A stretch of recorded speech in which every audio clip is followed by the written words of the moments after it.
네, 다음은 고용시장 상황도 살펴보겠습니다. 코로나19 4차 대유행이 이어지는 상황에서도 지난달 취업자 수가 60만 명 넘게 증가하면서 8달째 회복세를 이어갔습니다.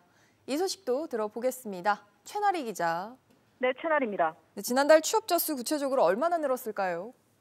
네, 오늘 통계청이 발표한 고용 동향을 보면 지난달 취업자 수는 2,774만 1,000명으로 1년 전보다 65만 2천 명 증가했습니다. 취업자 수는 지난 3월부터 8개월 연속 지난해 대비 증가세를 이어가고 있습니다. 증가폭은 3월 31만 4천 명이었고 이후 60만 명대를 오르내리다가 9월부터 다시 60만 명대로 올라섰습니다. 지난달 고용률은 61.4%로 지난해 같은 기간보다 1%포인트 올랐습니다. 네, 다행인 소식인데 실업자 수는 어떻습니까? 실업자 수는 78만 8천 명으로 1년 전보다 24만 명 이상 줄었습니다. 실업률은 2.8%로 지난해 같은 기간 대비 0.9%포인트 떨어진 수준이고 같은 달 기준으로는 2013년 이후 8년 만에 최저치입니다. 통계청은 비대면 디지털 전환과 함께 수출 호조와 지난해 기저효과 등으로 취업자는 증가하고 실업자와 비경제 활동 인구는 감소했다고 설명했습니다.